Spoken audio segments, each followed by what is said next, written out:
What's going on, YouTube? Welcome back to Blue Coast Fishing.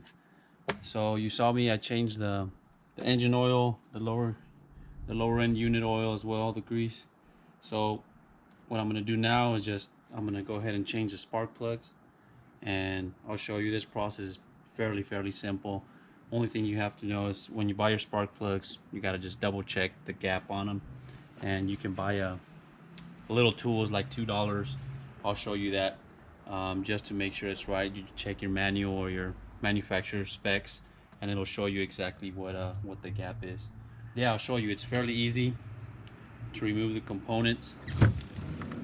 I'll just twist this here, but this is a 4-cylinder, 4-stroke, so it just got 4 spark plugs, and we remove the housing, and then I'll show you exactly what we need. So we'll get to it. I'll get the tools that I need, and then I'll show you exactly how to do it. All right guys, so I'll show you exactly what I need. I just removed one of the spark plugs just so you can see, but if you don't have your manual or your spec book, you can just remove one of the spark plugs. All you'll need is 5/8 socket. I use an extension because you need to get in there pretty long, and there's special 5/8 sockets that if you see, I don't know if you can see, but they have a black rubber that allows it that when you go in, it'll hold the plug. That way you can pull it out. So that's the easiest way. It's specially made for spark plugs, and it has that rubber holding, so it's way easier with this. Definitely an extension so you can go in, but yeah, I needed that and a number 10 socket to remove this screw, which goes right here, just to remove the housing. But that's it, that's all you need. So once you remove it, this is the tool I was telling you about. I just got it at your AutoZone, and it tells you the gap, and how you measure it is you use this, and once you feel some of the tension there, that'll see that it's about a 0.31, maybe 0.32 gap. And I checked my manual, and that's exactly what it needs. So it wants about anywhere between a 0.31 and I believe a 0.35. So always check that. Sometimes the spark plugs, they don't come gapped, so you have to gap them yourself. So just in case you don't, it always tells you what spark plug you need. So it's the ZFR6K9E, and you can see that ZFR6K9E. So it's 4. I got a pack of 4, fairly cheap. They're about $25, and I got them on Amazon. Okay, so let's go ahead and put these guys in.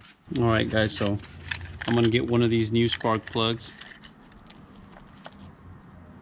and there it is. You can always compare, pretty similar, exact same model number, so it looks good. So always remember to check for the gap. I rechecked again, and it is anywhere between a 0.031 and a 0.035. We'll take away this housing, and then make sure it goes in right. We'll just twist by hand.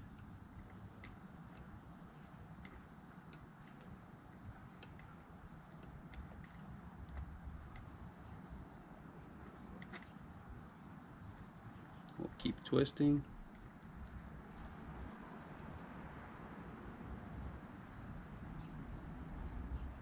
It's almost there. So that feels good. Feels like it's seated now.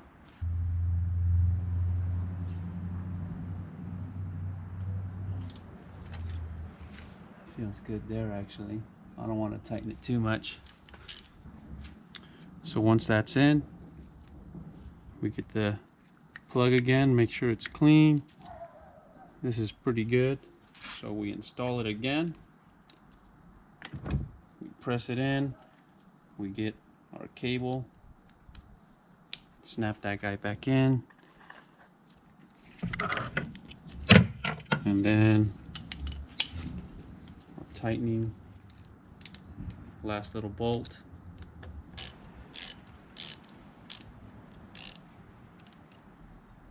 Nice and snug. Just ready to go. And that's it, guys. Pretty simple. And then we just repeat the process for every one of those guys. So again, to remove it so you guys can see exactly how that works, we remove this guy. You can see it has a little bit of salt corrosion, but it's okay. Once removed, show you the process. I mean, this can take 5 minutes to do. It's not that hard. And that's a number 10 socket.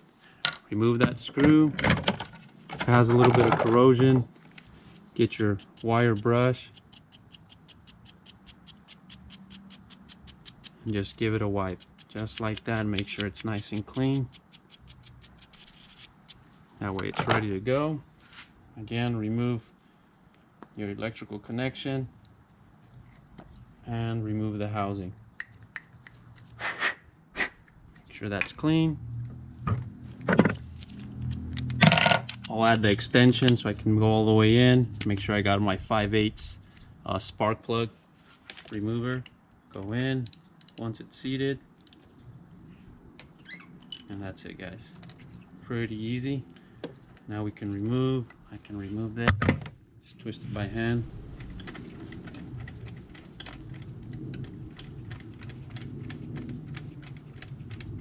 Once it's loose, it should come right out. Just like that. No oil. Looks a little bit dirty. We can check the gap on this guy. Looks pretty good there.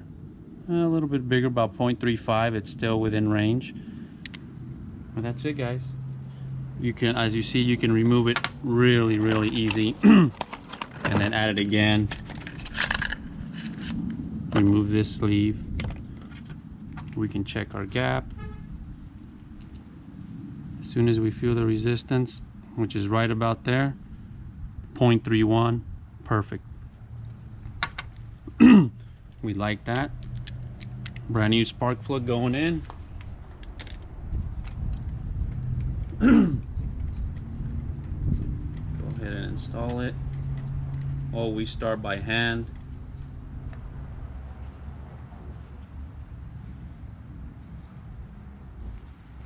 That feels good there.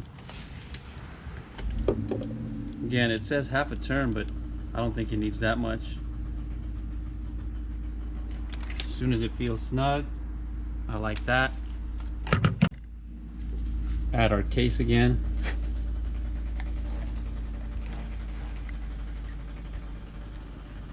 Add our wire. And finally, our last bolt to make sure nothing's loose there. Usually tighten by hand. And then give it one last snugging with your wrench. Nice and snug. And that's it, guys. Pretty simple. That's 2 of them. I'll go ahead and do the last 2.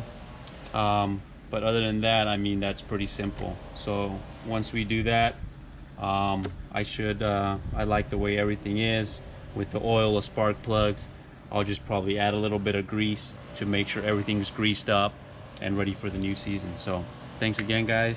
It was a pretty quick video. Spark plugs, not that complicated, and hopefully you guys can do it too. All right, thank you guys. See you guys in the next one.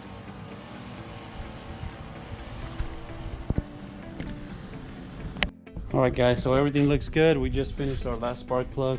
Everything's in. So now that we're happy, spark plugs, oil, and the gear oil is all put in, I'm gonna go ahead and test it out. I'm gonna turn it on, make sure everything sounds good. The oil gets through the oil filter, so always double check, make sure everything sounds right and it idles correctly. So I'm gonna go ahead and turn the water on, make sure that the water's running on our outboard, and then we'll go ahead and turn it on, see how she sounds.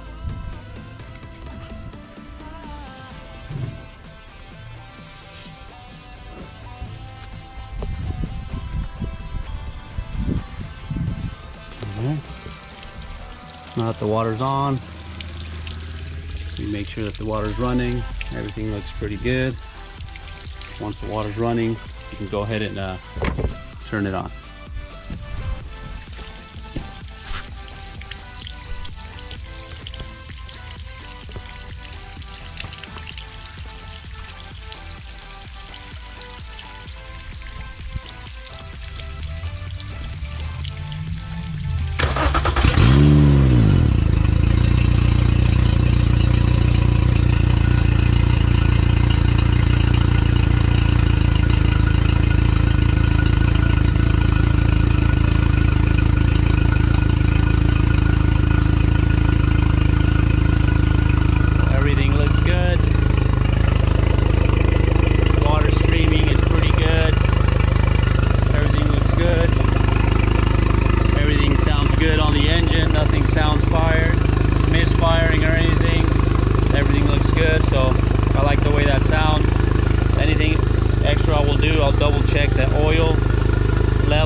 some oil in the oil filter, so if it needs anything, I'll add a little bit. If it looks good, then I'll leave it alone.